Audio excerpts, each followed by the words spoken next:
मैं धन्यवाद करता हूं परमेश्वर का इस सुंदर समय का, खास तौर से प्रभु में हमारे भाई अनुपम डेविड, अपनी भाभी बहन शबनम डेविड जी का, आगरा मसीह मंडली परिवार का, जिन्होंने ये मौका दिया कि मैं आपके समक्ष उपस्थित होकर कुछ समय परमेश्वर के साथ व्यतीत कर सकूं और हम सभी परमेश्वर की पवित्र आत्मा के दान से लाभान्वित हो सकें और हम सभी परमेश्वर के साथ कुछ समय व्यतीत करके बाइबल के गूढ़ और रहस्यमय भेदों को जान सकें जो प्रभु ने बड़े बड़े ज्ञानियों से छुपाए रखे और हम जैसे मूर्खों पर उसने प्रकट कर दिया। आज विशेष प्रार्थना के साथ मैं शुरू करूंगा। मेरे छोटे भाई के जो father in law mother in law है वो कोविड से पीड़ित है बिलासपुर में, और अंकल और आंटी इस समय आईसीयू में हैं। उन दोनों के नाम लेकर हम प्रार्थना करेंगे। आइए हम प्रार्थना करेंगे। प्रभु तमाम आशीषों के देने वाले, इस समय हम प्रार्थना करते हैं विशेषकर अपने बुजुर्गों के लिए, आलवन अंकल और डोरिस आंटी के लिए जो जॉर्ज परिवार के नाम से जाने जाते हैं। आप इस समय कमजोरी के आलम में उनके साथ रहें। इस समय आईसीयू में भर्ती है प्रभु, जहां वो अपने किसी परिचित से नहीं मिल पा रहे, लेकिन प्रभु ऐसे समय में आप उनके सहायक हों, आप उनके साथ रहें, उन्हें आश्वासन और तसल्ली दें और बड़े विश्वास से प्रभु आपकी ओर देखते हुए ये तमाम चीजें जिसको वो इस समय देख रहे हैं, परेशान हो रहे हैं, उससे निकलकर एक बार बाहर आकर प्रभु हम सबों के लिए आशीष का कारण बने। हम सभी उन्हें मिले, देखें और आपको धन्यवाद दे सकें कि शैतान ने एक बहुत बड़ी परीक्षा हमारे परिवार के ऊपर डाली थी, लेकिन वो परीक्षा खुदावंद ईश्वर की दया से, आपके आशीर्वाद से प्रभु निकल गई। हम चाहते हैं प्रभु कि उन जैसे और लोग भी जो यदि बीमारी से या दुख से या परेशानी से पीड़ित हैं, तो सभी आपके हाथ के नीचे आकर आशीष पाए। उनमें से एक भी हलाक या बर्बाद ना हो प्रभु, वरन अपने विश्वास को रिन्यू करता हुआ, एक अच्छी चंगाई को प्राप्त करते हुए वापस आकर हम सबों को मिलकर अपने विश्वास को बढ़ाने वाले हों। सब कुछ मांग लेते हैं आपके प्रिय पुत्र यीशु मसीह के नाम से, आमीन। आइए परमेश्वर के हम 227 में गीत गाएंगे। दिल मेरा ले ले प्यारे यीशु, तूने इसे बनाया है, इसमें तू अपना घर बना ले। जिसके लिए ये बनाया है, दुनिया की सब चीजें निकाल कर इसे पाक और साफ कर। गंदगी गुनाहों की धोकर उस खून से जो बहाया है। दिल मेरा ले ले प्यारे यीशु, तूने इसे बनाया है। बहुत साल मैं रहा तुझसे दूर, लापरवाही ने किया दूर। बहुत साल मैं तुझसे रहा दूर, लापरवाही ने किया दूर। फजल प्यार रहम की बख्शिश ने की, सबर कर मुझे दिखाया है। दिल मेरा ले ले प्यारे यीशु, तूने मुझे बनाया है। जब पढ़ता हूँ कलामे पाक, जो रास्ता है शाहिरा। जब पढ़ता हूँ कलामे पाक, जो रास्ता है शाहिरा। रहा को जिंदगी अब्दी, ईमान में बढ़ाया है। दिल मेरा ले ले प्यारे यीशु, तूने इसे बनाया है। रूहे पाक का हो जाए मस्कन, रूहे पाक के बपतिस्मे से।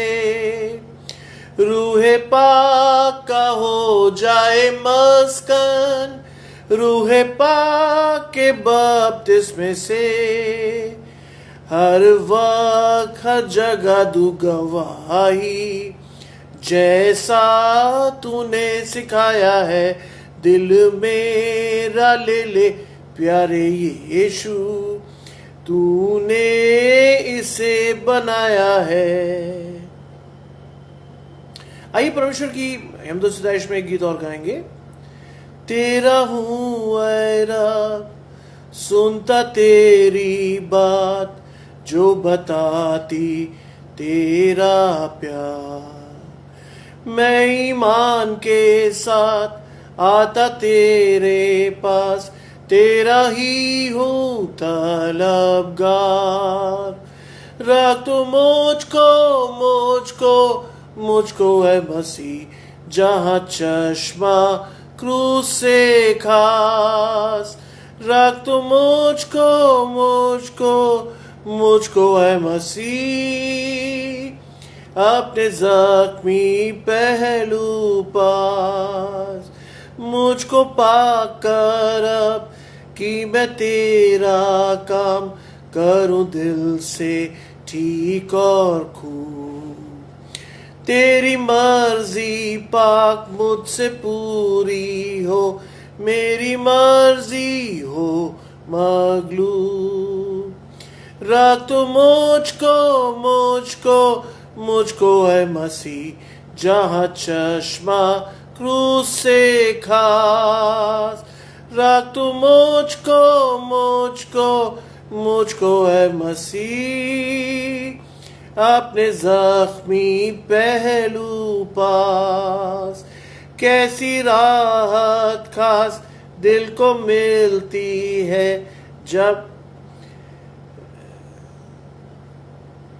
जब मैं जाता पाक हुजूर। जब मैं दुआ में आता तेरे पास, तब तू करता है मसरूर। रख तू मुझको है मसीह, जहाँ चश्मा क्रूस से खास। रख तू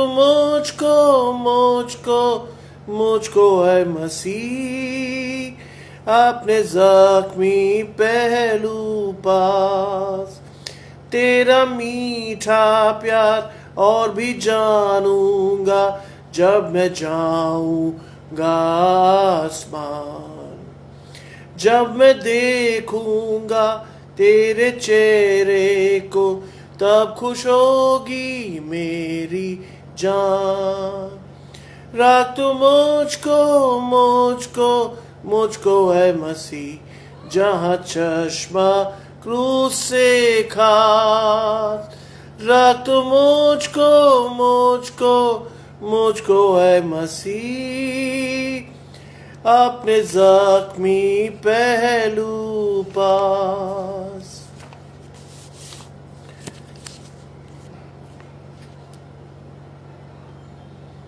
परमेश्वर की महिमा में एक गीत और गा रहे हैं। आवाज उठाएंगे हम, साज बजाएंगे, हे यीशु महान अपना ये गीत सुनाएंगे। आवाज उठाएंगे, संसार की सुंदरता में ये रूप तो तेरा ही। इन चांद सितारों में है अक्स तो तेरा ही।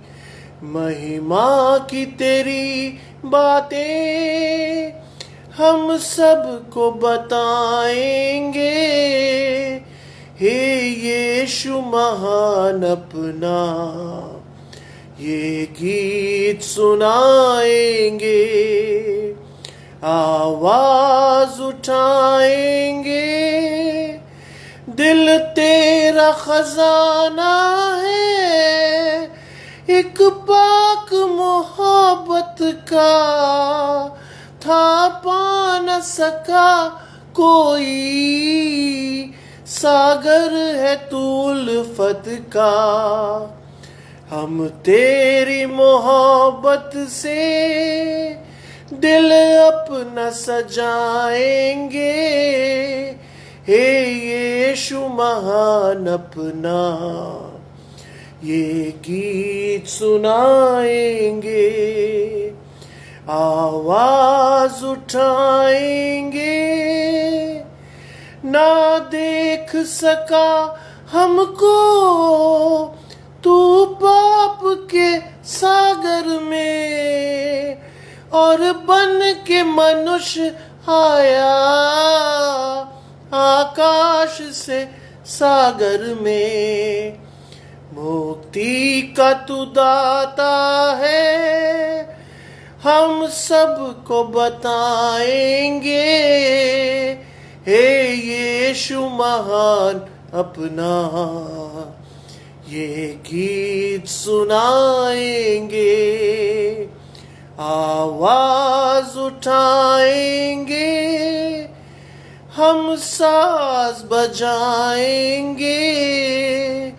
हे यीशु महान अपना ये गीत सुनाएंगे, आवाज उठाएंगे। परमेश्वर का धन्यवाद हो। एक और गीत गाकर हम गाएंगे, अपने वचन को शुरू करेंगे। मैं जैसा हूँ बेकस नादार, पर देख तेरे खून की धार, और रहमत का उम्मीदवार, ऐ बारे बारे आता हूँ। मैं जैसा हूँ दिल परेशान, और शक और खौफ से बेऔसान, अंदेशों से बेहद हैरान, आए बारे बारे आता हूँ। मैं जैसा हूँ बेकस नाचार, बीनाई सेहत है दरकार, सब देने को है तू तैयार, ऐ बारे बारे आता हूँ। मैं जैसा हूँ रुकावट सब है तेरे प्यार से दूर, ऐ रब। मैं तेरे प्यार का तृष्णा लब, आए बारे बारे आता हूँ। मैं जैसा हूँ तेरा प्यार है मुझ पर इस वक्त भी आश्कार, पर पाने को कामिल दीदार, ऐ बारे बारे आता हूँ। परमेश्वर के वचन में जाने से पूर्व एक गीत गाकर और परमेश्वर की महिमा कर रहे हैं। मुबारक है वक्ते दुआ, जब छोड़ के फिकर दुनिया का, मैं अपने बाप के पाक हुजूर मांगता हूँ जो कि है जरूर। दुआ से दुख और गम की आन तस्कीन है पाती मेरी जान। आजमाइश में मैं जीता हूँ जब जाकर दुआ मांगता हूँ। आजमाइश में मैं जीता हूँ जब जाकर दुआ मांगता हूँ। मुबारक है वक्ते दुआ जब अपने बाप के वायदे का यकीन कर पाता हूँ करार, और बरकत का हूँ उम्मीदवार। मेरे दीदार के तालिब हो ये सुन, मैं ढूंढता हूँ उसको कि अपनी फिक्रें सरासर डालूं दुआ में उसी पर, कि अपनी फिक्रें सरासर डालूं दुआ में उसी पर। मुबारक है वक्ते दुआ, तस्कीन मैं उससे पाऊंगा। जब तक रहूं यरदन इस पार, और करूं दूर ही से दीदार। फिर खाक से उठकर मैं आसमान में दाखिल होऊंगा बाअमान। इस वक्त पुकार के कहूँगा है अलविदा वक्ते दुआ। उस वक्त पुकार के कहूँगा है अलविदा वक्ते दुआ। देखिए, प्रार्थना हम पहले कर चुके हैं, क्योंकि आज एक विशेष प्रार्थना मुझे करनी थी। मेरे भाई के फादर और मदर इन लॉ इस समय बिलासपुर में भर्ती हैं, जबलपुर में भर्ती हैं, और कोविड से जूझ रहे हैं।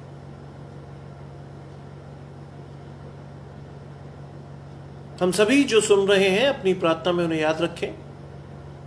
एल्विन अंकल, डोरिस आंटी, और उनके पीछे जो नाम चलता है वो है जॉर्ज।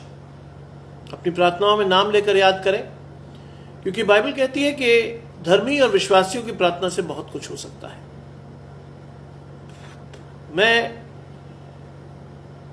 विश्वास रखता हूं कि जितने लोग मुझे सुन रहे हैं, जितने सुनेंगे, वो सभी उस परिवार के लिए प्रार्थना करेंगे, और परमेश्वर हमारी प्रार्थनाओं का प्रत्युत्तर हाँ और आमीन में देगा, और हम सभी उन्हें एक बार फिर से चंगा होते देखकर अपने विश्वास की बढ़ोतरी कर सकेंगे।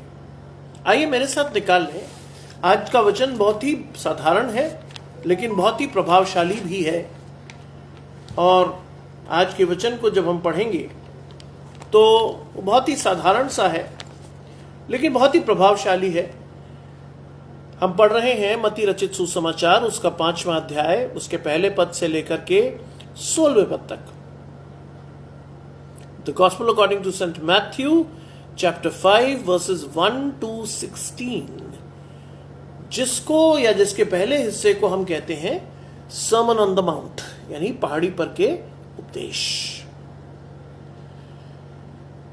लिखा है, वो इस भीड़ को देखकर पहाड़ पर चढ़ गया, और जब बैठ गया तो उसके चेले उसके पास आए, और वो अपना मुंह खोलकर उन्हें ये उपदेश देने लगा, धन्य है वे जो मन के दीन हैं, क्योंकि स्वर्ग का राज्य उन्हीं का है। धन्य है वे जो शोक करते हैं, क्योंकि वे शांति पाएंगे। धन्य है वे जो नम्र हैं, क्योंकि वे पृथ्वी के अधिकारी होंगे। धन्य है वे जो धार्मिकता के भूखे और प्यासे हैं, क्योंकि वो तृप्त किए जाएंगे। धन्य है वे जो दयावंत हैं, क्योंकि उन पर दया की जाएगी, उन पर दया की जाएगी। धन्य है वे जिनके मन शुद्ध हैं, क्योंकि वे परमेश्वर को देखेंगे। धन्य है वे जो मेल कराने वाले हैं, क्योंकि वे परमेश्वर के पुत्र कहलाएंगे। धन्य है वे जो धार्मिकता के कारण सताए जाते हैं, क्योंकि स्वर्ग का राज्य उन्हीं का है। धन्य हो तुम जब मनुष्य मेरे कारण तुम्हारी निंदा करे और सताए और झूठ बोल बोलकर तुम्हारे विरोध में सब प्रकार की बुरी बातें कहे, तब आनंदित और मगन होना, क्योंकि तुम्हारे लिए स्वर्ग में बड़ा फल है। इसलिए कि उन्होंने उन भविष्यद्वक्ताओं को जो तुमसे पहले थे इसी रीति से सताया था।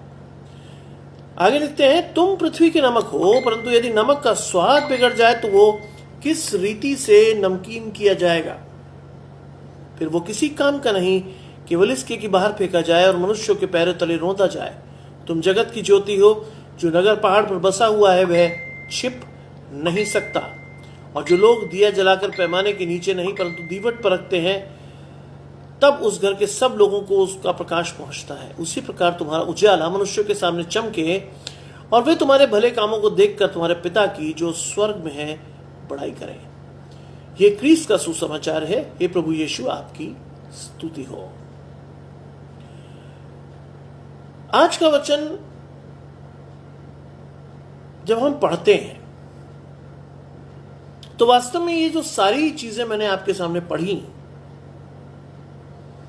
ये वो है जो एक मसीह में होना चाहिए। ये वो गुण है जिसको यीशु मसीह ने बताकर आपको चेताया कि यदि तुम मेरे चेले बनना चाहते हो या यदि तुम मसीह कहलाना चाहते हो, तो you should have these qualities in you so that people may know you, see you and see the God within you. यानी लोग तुम्हें देखें, पहचाने और तुम्हारे अंदर परमेश्वर को देख सकें। आज समय है इस चीज को समझने का। और सबसे बड़ी बात, जब हम देखते हैं तो आपको क्या दिखता है? वो भीड़ को देखकर पहाड़ पर चढ़ गया। भीड़ को देख के, यानी बहुत से लोग यीशु मसीह के पीछे आते थे। क्या करने के लिए? कुछ चमत्कार देखने के लिए, जिससे कि वो अचंभित हो सके और कुछ चिन्ह देखकर वो मान सके कि यीशु मसीह जो है वो परमेश्वर का पुत्र है। लेकिन यीशु मसीह एक साधारण परिवार में पैदा होकर यह बताना चाहता था कि वो एक साधारण दुख सुख भोगी मनुष्य था या है। इसलिए बाइबल में लिखा है, लोमड़ियों के भट्ट और चिड़ियों के घोंसले होते हैं, लेकिन परमेश्वर के पुत्र को सिर धरने की भी जगह नहीं। आज मैं और आप जीवन में कितना दुखी होकर, जोर लगाकर चीजों को कमाते हैं, बनाते हैं। हमारा उद्देश्य होता है कि हम एक शानदार जीवन को व्यतीत कर सकें, और उसके लिए हम किसी भी हद तक चले जाते हैं। और नतीजा ये होता है कि सबूत देशक में लिखा है कि तुम निरंतर श्रम करते हो, दुख भरी रोटी खाते हो। यीशु मसीह कहता है, मैं जानता हूं कि तुम्हारे पिता तुम्हें इन चीजों की आवश्यकता है, मुझसे मांगो और देखो मैं तुम्हें देता हूं या नहीं। लेकिन फिर भी आज हमारे विश्वास को रिन्यू करने का समय आ पहुंचा है, और विश्वास को इस तरह से जानने के लिए जरूरी है कि हम यीशु मसीह के उन वचनों को देखें जो उसको या उसके पहाड़ी पर के उपदेशों के नाम से जाने जाते हैं। वो ऊंचे पर बैठ गया। ऊंचे पर बैठने की बात जब आप करते हो तो उसमें आपको यह समझ में आता है कि यीशु मसीह ऊंचे पर ही क्रूस पर चढ़ाया भी गया, जिससे कि लोग उसे देख सके, लोग उसे पहचान सके, समझ सके। आज यीशु मसीह मेरे और आपके जीवन में भी एक पहचान चाहता है, लेकिन क्या हम उस पहचान को देने में सक्षम हैं? आज प्रश्न ये उठता है, क्या वो पहचान जो यीशु मसीह हमसे चाहता है, क्योंकि वो एक मध्यस्थ है, यीशु मसीह एक मध्यस्थ है परमेश्वर हमारे बीच में, और वो जिस पहचान को चाहता है, वास्तव में क्या हम उस पहचान को दे पा रहे हैं? और ये है वो उस पहचान का तरीका जो यीशु मसीह हमें बताता है। पहली बात, पहला वचन, तीसरी आयत कहती है, धन्य हुए जो मन के दीन है, क्योंकि स्वर्ग का राज्य उन्हीं का है। बाइबल क्या कहती है आपको? सारे झगड़े फसाद की जड़ मन है, क्योंकि मन में तो असाध्य रोग लगा है।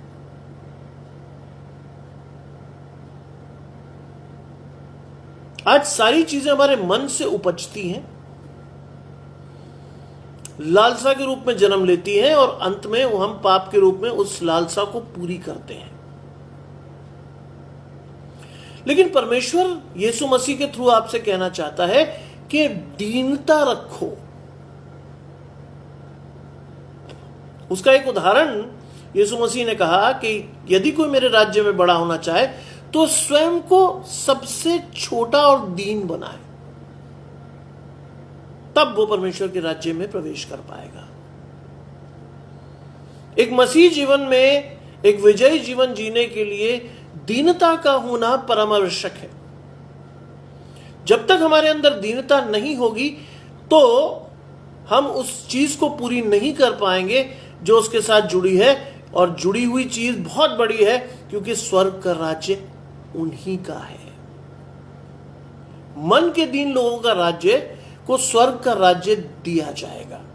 ये मैं नहीं कह रहा, ये बाइबल आपको स्पष्ट रूप में बता रही है कि दीनता स्वर्ग के राज्य में प्रवेश की एक कुंजी है, जिसको हमारे जीवनों में अधिकाई से होना चाहिए।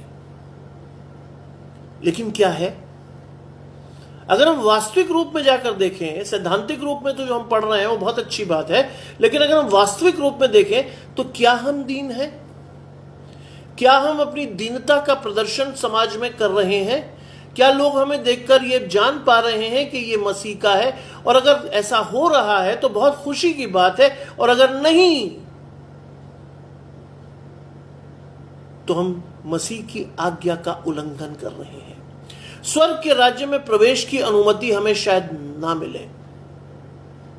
इसलिए मेरे प्रियो, जीवन में अगर आपको स्वर्ग में प्रवेश करना है तो उसके प्रवेश द्वार की पहली कुंजी है दीनता।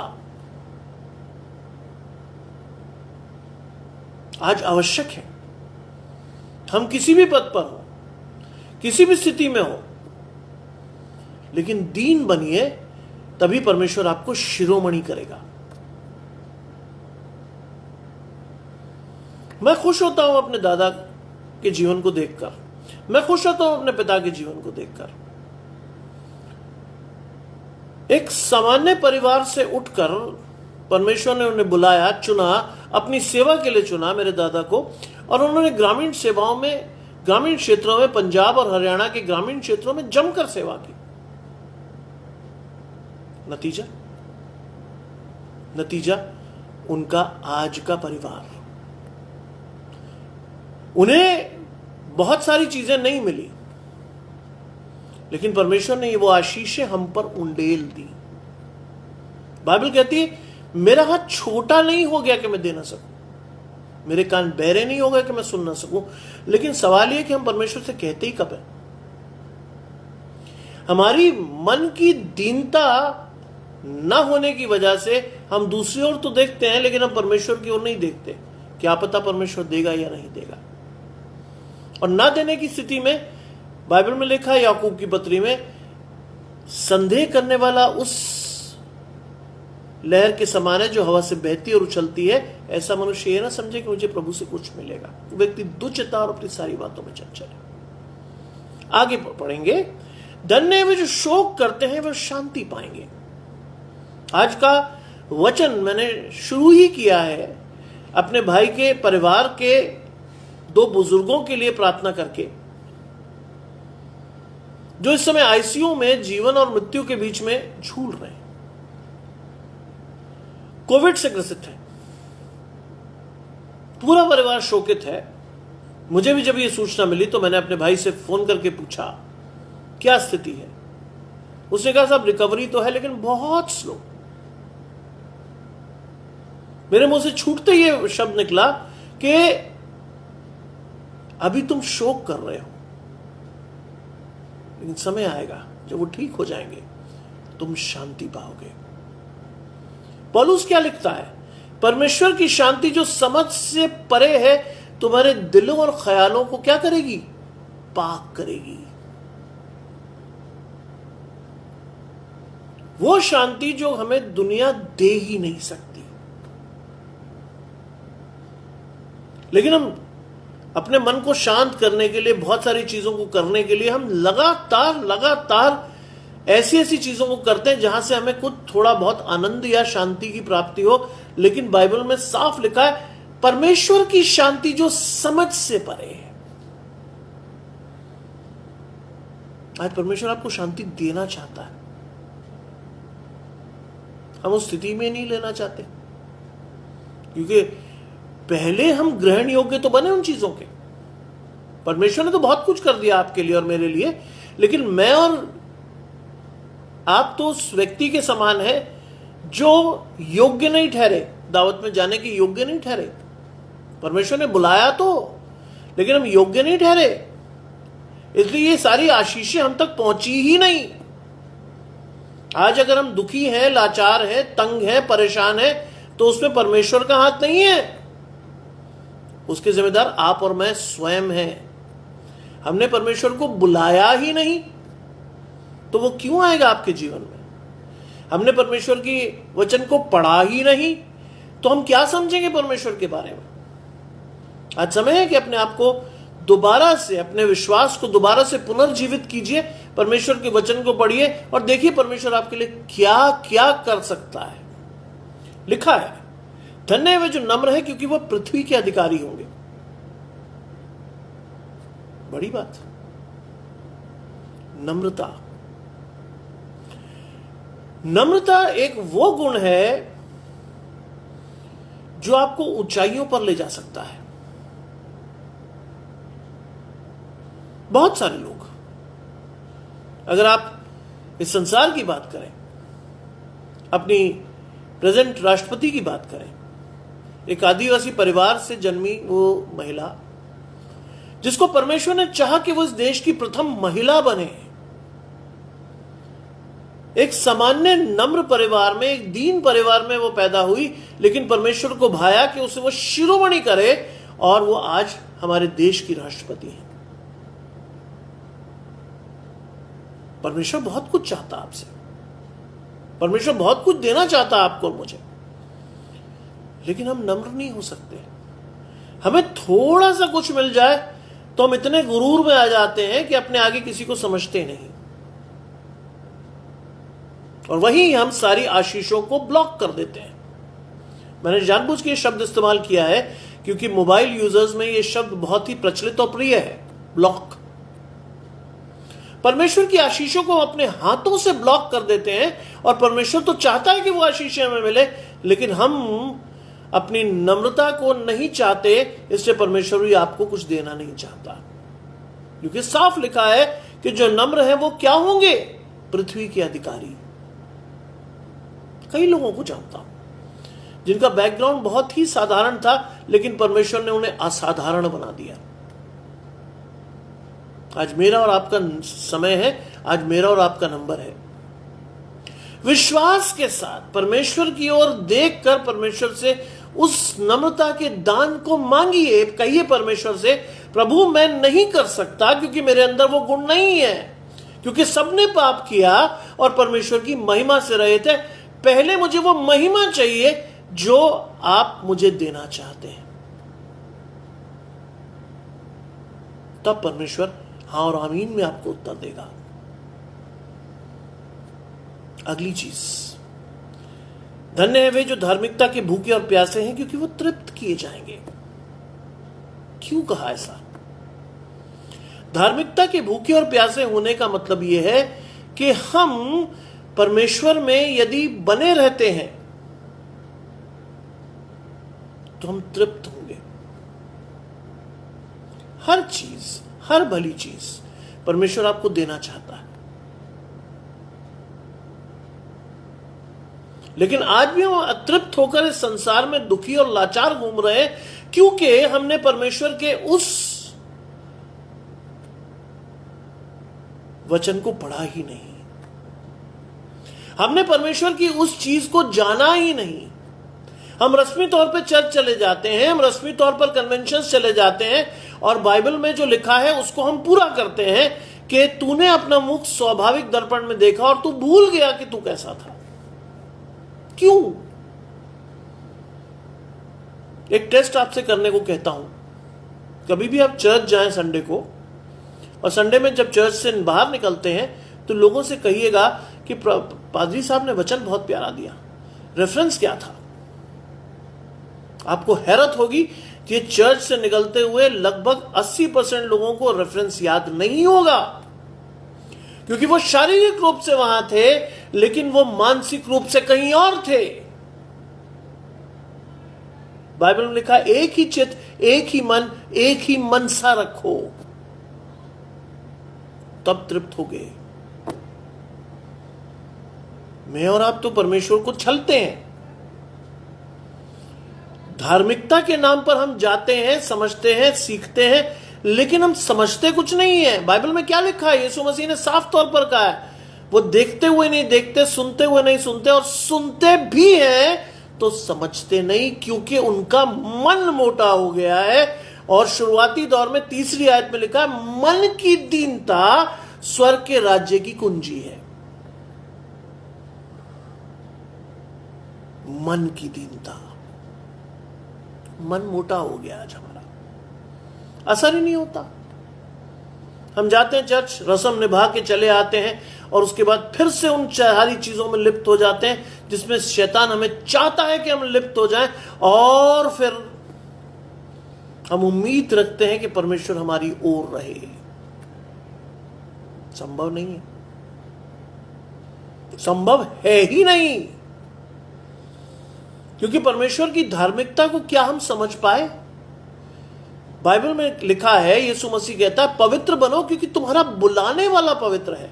मैं चाहता हूं कि मैं जाता हूं तुम्हारे लिए जगह तैयार करूं, क्योंकि जहां मैं रहूंगा तुम भी रहो। कहां है वो पवित्रता? कहां है वो धार्मिकता हमारे जीवन में? कहीं नहीं। हम तो खुश होते हैं औरों जैसा बनकर, हम तो खुश होते हैं कि कोई हमारे नाम से ये ना जान ले कि हम मसीही हैं।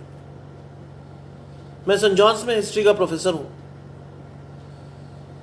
मैं शायद अपने कॉलेज में एकमात्र ऐसा व्यक्ति होऊंगा जो अपने गले में आई कार्ड डालता है। क्यों? क्योंकि ये जीवित गवाही है। लोग रुक कर उसे पढ़ते हैं, साहब ये कौन है? कई लोग कहते हैं साहब आपका नाम की स्पेलिंग बड़ी मुश्किल है, सैमुएल। कौन है जी आप? मेरे समय उसी समय गवाही देने का अवसर होता, मैं मसीही हूं, मैं क्रिश्चियन हूं। लोग घबराते हैं कि आय हाय हमें कोई ना जान ले। मुझे खुशी होती कि लोग जाने, एक जीवित गवाही के रूप में देखें, हां ये व्यक्ति क्रिश्चियन है, परमेश्वर ने इसे चुना और उठाया और उठाएगा। आज मैं और आप शर्मा जाते हैं परमेश्वर से। परमेश्वर भी एंड समय पर आपसे शर्मा जाएगा। आज मैं और आप कई बार परमेश्वर से इस कदर शर्माते हैं, तो हम कैसे उम्मीद रख सकते हैं कि न्याय के दिन परमेश्वर आपको पहचानेगा? नहीं पहचानेगा। आगे लिखा है, धन्य है वे जो दयावंत है क्योंकि उन पर दया की जाएगी। दयावंत होने का मतलब क्या है? दयावंत होने का मतलब है, यदि तेरे पास देने को कुछ हो तो जा, फिर यह ना कहना कि कल फिर आना मैं तुझे दूंगा। जो कुछ है, अगर तेरे में सामर्थ्य हो तो दे देना। बाइबल में लिखा है, अपने लिए धन वहां जोड़ो जहां कीड़े और काई नहीं बिगाड़ते, चोर चुरा नहीं सकते। बाइबल में लिखा, जिस नाप से तुम नापते हो उसी से तुम्हारे लिए भी नापा जाएगा। लेकिन हम नापते ही नहीं कुछ, तो फिर किस बिना पर हम परमेश्वर की आशीषें चाहते हैं अपने जीवन में? नहीं। जब नहीं मिलती तो हम परमेश्वर को दोष देते हैं ये प्रभु या प्रभु तुझे तो मालूम था। परमेश्वर दिल और गुर्दे और मन को जांचता है। किस तरह का दान हम करते हैं, दिखाकर या गुप्त?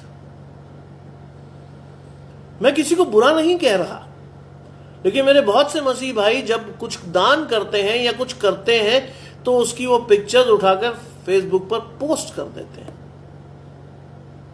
बाइबल नहीं पढ़ते शायद। बाइबल में साफ तौर पर लिखा है कि यदि लोग तेरी तारीफ करें तो तू अपना प्रतिफल पा चुका। आज मुझे और आपको यह चीज समझनी है। हम दया तो करते हैं लेकिन प्रतिफल यहीं पा लेते हैं। परमेश्वर क्या देगा? कुछ नहीं। आज समय है कि हमें और आपको इस चीज को समझना है। आगे लिखा है, धन्य है वे जिनके मन शुद्ध है क्योंकि वो परमेश्वर को देखेंगे। पवित्रता और शुद्धता एक ही चीज है। परमेश्वर को कभी किसी ने नहीं देखा, और यीशु मसीह से पतरस ने कहा, या प्रभु को हमें दिखा दे, हमारे लिए यही बहुत है। उसने कहा, मैं तुम्हारे साथ इतने दिनों से हूं, क्या जिसने मुझे देखा उसने परमेश्वर को देख लिया है। धन्य वे हैं जिन्होंने बिना देखे विश्वास किया, यानी आप और मैं। मन की शुद्धता परमेश्वर के निकट जाने का सबसे सीधा और सरल उपाय है। और हम जीवन में शुद्ध मन तो रख ही नहीं सकते। बहुत सारे अशुद्धियां, व्याधियां हमारे मन में इस तरह से भरी हुई हैं कि शायद हम उनसे इतना प्यार करते हैं कि उन्हें निकालना भी नहीं चाहते। शैतान भी नहीं चाहता कि आप अपने मन को शुद्ध करें या परमेश्वर को देखें। वो चाहता मुझे देखो, देखते रहो। संसार का सारा वैभव उसने यीशु मसीह को दिखाया और कहा, एक बार झुक जा तो ये सब मैं तुझे दे दूंगा। आज मैं और आप भी तो झुक रहे हैं। कई जगह हम कॉम्प्रोमाइज करते हुए झुक रहे हैं शैतान के सामने कि प्रभु ये हमें चाहिए, और जिसको हम प्रभु कह रहे हैं वो संसार का राजा है, यानी शैतान।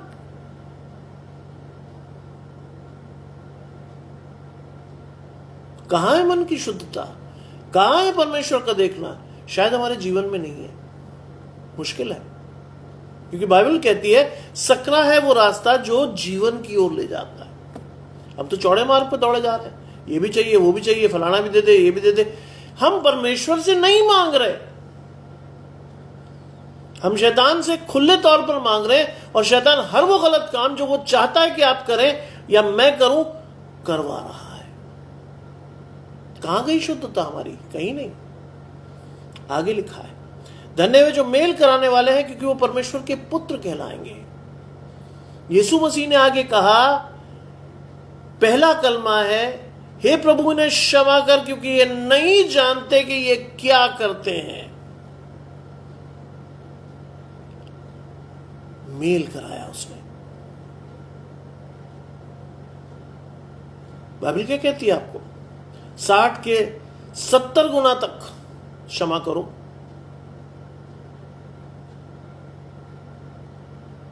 क्या हम करते हैं? नहीं।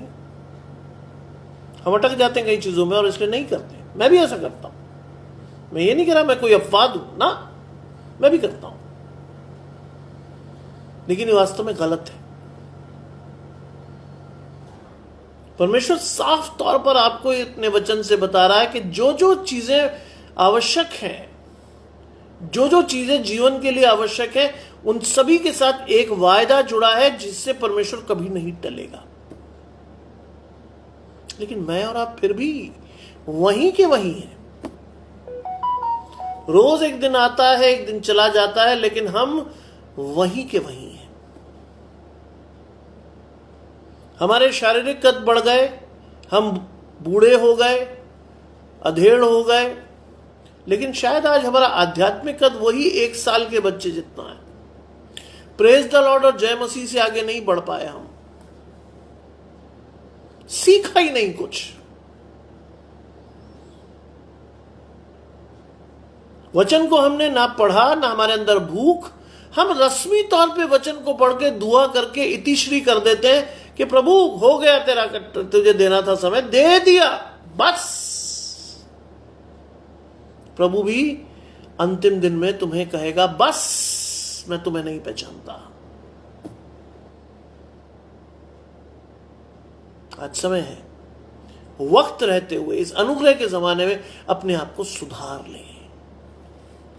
आगे लिखता है, धन्य हो तुम जब मनुष्य मेरे कारण तुम्हारी निंदा करें और सताएं और झूठ झूठ बोलकर तुम्हारे विरोध में सब प्रकार की झूठी बातें करें। आज कर रहे हैं लोग। आज विश्व में कई देशों में इतना सताव है कि वचन को पढ़ने की अनुमति भी नहीं है। बाइबल ने लिखा अंत समय आएगा जब वचन उठा लिया जाएगा। जो वचन आपके मन में रह जाएगा वही आपका मार्गदर्शक होगा। लेकिन मन में रहने वाला वचन इसलिए मार्गदर्शक होगा कि आपने अगर पढ़ा हो तो, और अगर नहीं पढ़ा हो और बाइबल आपसे छीन ली जाए तो आप बिल्कुल वैसे ही हैं जिन्होंने अपना स्वाभाविक मुंह दर्पण में देखा लेकिन भूल गए कि वो कैसे थे। मैं अपने हर सरमन में एक बात बड़े साफ तौर पर आपको कहना चाहता हूं कि मसीह कहलाना और मसीह होना दोनों अलग अलग बातें हैं। मसीह कहलाया जा सकता है लेकिन मसीह होना बहुत ही कठिन प्रक्रिया है जिसमें आपको और मुझे पूरा जीवन भी कम पड़ सकता है। प्रतिदिन परमेश्वर आपके हृदय पर, आपके दिल के दरवाजे को खटखटाकर आप उसमें अंदर आकर रहना, चलना फिरना और अपने काम करना चाहता है, लेकिन मैं और आप उस आवाज को सुनते ही नहीं। वह सुबह भी इंटरनेट के साथ शुरू करते हैं और रात को भी इंटरनेट के साथ ही सोते हैं। हम कुछ नहीं सीख पाए। शैतान ने नई नई चीजें, नए नए उपकरण आपके हाथ में देकर आपको इतना गुमराह कर दिया कि आपको पता ही नहीं कि सही और उचित रास्ता कौन सा है। आज समय है कि परमेश्वर की पवित्र आत्मा का दान लेकर उस उचित रास्ते को खोजें और उस पर चलें, वरना हम और आप पथभ्रष्ट हो जाएंगे। और वो साफ तौर पर कहता है, लोग तुम्हारी निंदा करेंगे, तुम्हें सताएंगे, झूठ बोलकर तुम्हारे विरोध में सब प्रकार की बुरी बातें कहेंगे, तब क्या करना? आनंदित और मगन होना, क्योंकि तुम्हारे लिए स्वर्ग में बड़ा फल है।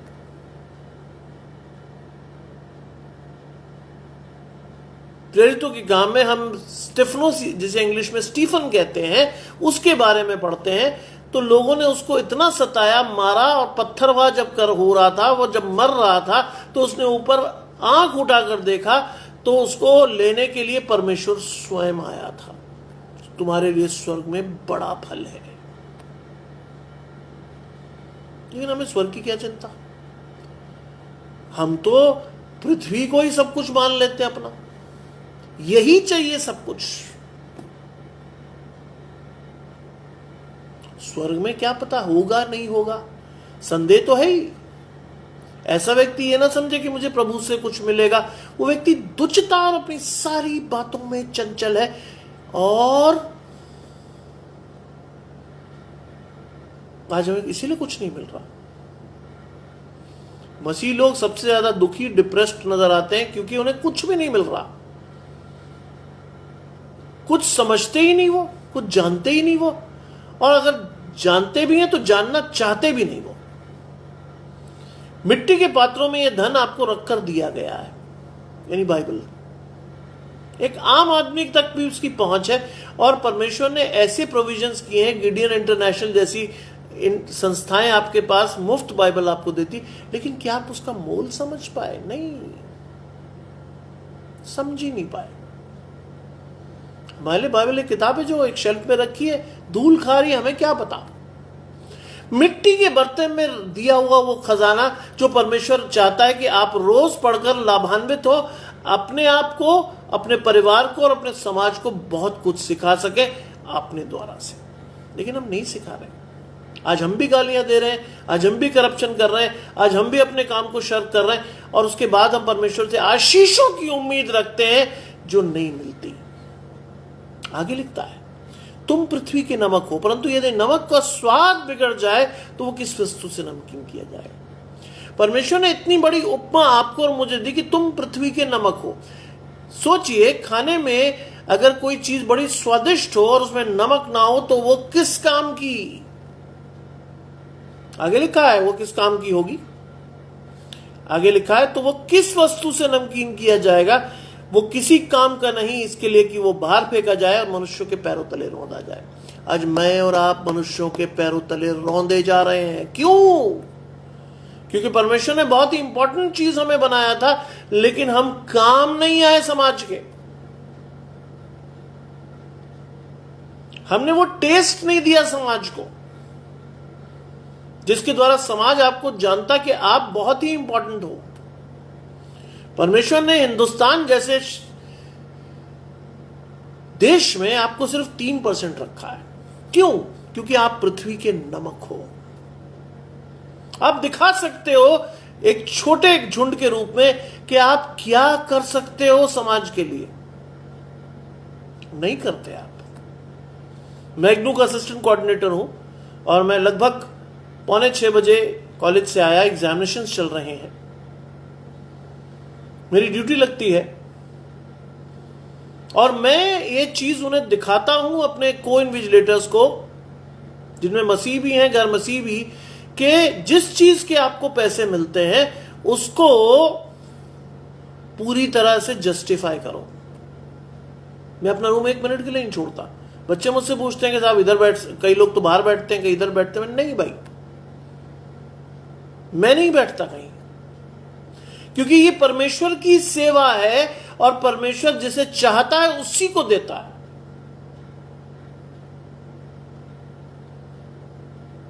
आज एक स्टूडेंट जो किसी और रूम में था, वो मुझे देखने आया कि साहब वो वाले सर कहां है जो बड़े सख्ती से पेपर कराते हैं। उन्होंने कहा ये बैठे मिलना। अरे नहीं सर, ये है गवाही। लोग तुम्हारे फलों से देखकर तुम्हें पहचान लेंगे कि तुम परमेश्वर के हो। एक नॉन क्रिश्चियन बच्चे ने मुझे कहा कि सर ऐसी परीक्षा आप कराते हो जैसे बोर्ड का एग्जामिनेशन चल रहा हो। जरूरी है। जब आप परीक्षा में कक्ष निरीक्षक के रूप में होते, इन्विजिलेटर के रूप में हो, तो यह आपका दायित्व है कि अपने रूम की पहरेदारी सक्षमता से करें, जिससे कि करने वाले को यह डर हो कि वो कोई नकल या कोई गलत काम ना कर सके। जिसको जो काम दिया गया है उसी में लगा रहे। जब तक मेरे पास ये काम है मैं पूरी विश्वसनीयता से उसे निभाऊंगा, क्योंकि ये मेरा काम नहीं है, ये परमेश्वर का है। आवश्यक है हमारे लिए भी जो हमें काम दिया गया है हम उसे पूरी विश्वसनीयता से निभाएं, जिससे कि लोग पहचान ले कि हम मसीही के हैं, हम पृथ्वी के नमक हैं। आगे लिखा है तुम जगत की ज्योति, उससे भी बड़ा काम, you the light of the world. तुम जगत की ज्योति। क्या मैं और आप जगत की ज्योति हैं? नहीं। आज मैं भी वो सारे गलत काम कर रहे हूं या करने के लिए तत्पर हूं जो दुनिया कर रही है। आज मुझे और आपको पैसे कमाने के लिए इतना चस्का है कि हमें अगर लगता है कि 10 गलत काम करने के बाद हमें कुछ पैसे मिल जाएंगे तो हम तैयार हैं। हम कई बार अपने छोटे छोटे इंटरेस्ट के लिए परमेश्वर के एक बड़े इंटरेस्ट को बलिदान कर देते हैं। ऐसा नहीं कि मेरे साथ बहुत बेड ऑफ रोजेस के काम हुए, बहुत झटके दिए शैतान ने, जमीन तक पे ले आया। लेकिन बाइबल ने कि उस आयत ने मुझे मार्गदर्शन दिया कि धर्मी 100 बार भी गिरे तो भी परमेश्वर उसे उठा लेता है। एक समय था कि लगभग बिल्कुल जीरो पे परमेश्वर के सामने मैं खड़ा था, लेकिन परमेश्वर ने कहा नहीं, मैं तुझे उठाऊंगा और सरफराज करूंगा। यकीन जानिए, उसके बाद से आज तक कोई परेशानी इस परिवार को नहीं हुई और मैं विश्वास रखता हूं मैं जब तक जीवित रहूंगा कोई परेशानी नहीं होगी, क्योंकि परमेश्वर ने मुझे चुन लिया है। आज मैं ही आपसे यह कहना चाहता हूं, तुम जगत की ज्योति हो, you the light of the world. क्यों हम जगत की ज्योति हैं? क्योंकि परमेश्वर ने हमें चुनकर बुलाया है। जगत के कोने कोने से उसने बुलाकर हमें एकत्रित किया है कि तुम जगत की ज्योति बनो। क्यों? जो नगर पहाड़ पर बसा है वो छुप नहीं सकता। आज अगर आपके अंदर कुछ अलग है, कुछ ऐसा है जो लोगों से आपको अलग करता, तो आप छुप नहीं सकते। People will know that you belong to God and the blessings of God will be there with you to be shown to the people. आपके द्वारा परमेश्वर की आशीषें लोगों तक जाएंगी और लोग उन्हें देखकर आशीषित होंगे। और वो कहता, लोग दिया जलाकर पैमाने के नीचे नहीं रखते। अगर आप में कुछ है तो उसको आप छुपा नहीं सकते। आपको जीवन में आगे आकर उस दिए की रोशनी से लोगों को प्रकाशित करना होगा। यह है मेरा और आपका काम एज अ क्रिश्चियन, कि we should be ever ready to show God through our lives. हमें हमेशा तैयार होना होगा कि हम अपने जीवन से परमेश्वर को दिखा सकें। क्या हम ऐसा कर रहे हैं? मेरा प्रश्न आपके सामने बिल्कुल सीधा, क्या हम ऐसा कर रहे हैं? और अगर कर रहे हैं तो बहुत अच्छी बात है, लेकिन अगर नहीं कर रहे तो करिए, क्योंकि परमेश्वर अंतिम समय में, न्याय के दिन में आपको नहीं पहचानेगा। फिर क्या होगा? समय है, समय रहते हुए चेतिए, क्योंकि वो लिखा है कि लोग दिया जलाकर पैमाने के नीचे नहीं परंतु दीवट पर रखते हैं, तब उस घर के सब लोगों को प्रकाश पड़ता। हमारा प्रकाश, परमेश्वर की आशीषें लोगों तक पहुंचे। ये नहीं कि हम खुद ही दुखी होकर पड़े हो, लोगों को क्या दिखाएंगे हम कि हम परमेश्वर के? नहीं, लोग कहेंगे तुम्हारे जैसा ये बेचारा दुखी। नहीं, अगर आपको परमेश्वर में, जो परमेश्वर में है, वो कभी भूखा और प्यासा नहीं होगा। वो जीवन का वो सोता होगा जिससे लोग पानी पिएंगे और कभी प्यासे ना होंगे और कभी भूखे नहीं होंगे। वास्तव में आज परमेश्वर चाहता है कि मैं और आप परमेश्वर के लिए राजदूत का कार्य करें। पौलुस ने कहा, तुम मसीह के राजदूत हो। क्या हम हैं? नहीं, आज बनना है हमें। समाज को एक नई दिशा, एक नया निर्देशन अपने जीवन से देना है। जरूरी नहीं कि आप जाके प्रीच करें लोगों में, बाइबल में लिखा है ना, अपने जीवन से दिखाइए कि आप परमेश्वर के हैं। God will bless you, not only God will bless you, but God will bless you abundantly, और वो आशीषें आप लोगों तक पहुंचाएंगे। आगे लिखा है, उसी प्रकार तुम्हारा उजाला मनुष्यों के सामने चमके। अब प्रश्न ये है कि परमेश्वर ये नहीं कह रहा कि तुम उजाला हो, तुम्हारा उजाला चमकना भी चाहिए मनुष्यों के सामने। If you really wish that people should see you as a servant of God, as a ambassador of God, तो वो उजाला सिर्फ तुम तक ना हो, लोगों तक भी पहुंचे। तुम्हारा उजियाला मनुष्यों के सामने चमके कि वो भले तुम्हारे भले काम को देखकर तुम्हारे पिता की जो स्वर्ग में बड़ाई करें। जरूरी है। आज हम और आप तो परमेश्वर के सामने कुछ कर ही नहीं रहे। परमेश्वर ने इतना सब कर दिया, परमेश्वर ने इतनी बात, इतनी आशीषें हमें दे दी, लेकिन क्या हम उसे रखने के योग्य हैं? क्या हम उसे सहेज पाए? नहीं, हम उसे सहेज नहीं पाए। इसीलिए आज हम दुखी हैं, आज हम लाचार हैं, आज हम दीनहीन हैं। क्यों? क्योंकि हमने परमेश्वर के वचन के मर्म को नहीं समझा। आज हमने परमेश्वर के वचन के उस छुपे हुए रहस्य को नहीं जाना, और दुर्भाग्य है कि हम जानना भी नहीं चाहते। हम अपने दुख में, अपनी परेशानी में, अपनी लाचारी में खुश रहकर जीना चाहते हैं। लेकिन समय है कि आज हमारा उजियाला लोगों के सामने चमके, जिससे कि वो तुम्हारे भले कामों को देखकर तुम्हारे पिता की जो स्वर्ग में है बड़ाई करें। People should understand the real meaning of Christianity through you. लोग तुम्हारे भले कामों को जानकर तुम्हारे पिता के बारे में जानने के लिए उत्सुक हो। क्या हम ऐसा करने में सक्षम हो पा रहे हैं? नहीं हो रहे। अब हम तो अपने दुख में इतने दुखी हैं कि लोगों को बताते बताते नहीं थकते, ये नहीं हुआ जी, वो नहीं हुआ जी, फलाना नहीं हुआ, ठिकाना नहीं हुआ। क्यों नहीं हुआ?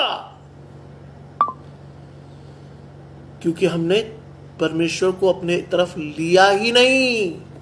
बाइबल कहती है यदि परमेश्वर हमारी ओर है तो हमारा विरोधी कौन हो सकता है? आज तो हमने विरोधी को अपने जीवन में ले रखा है,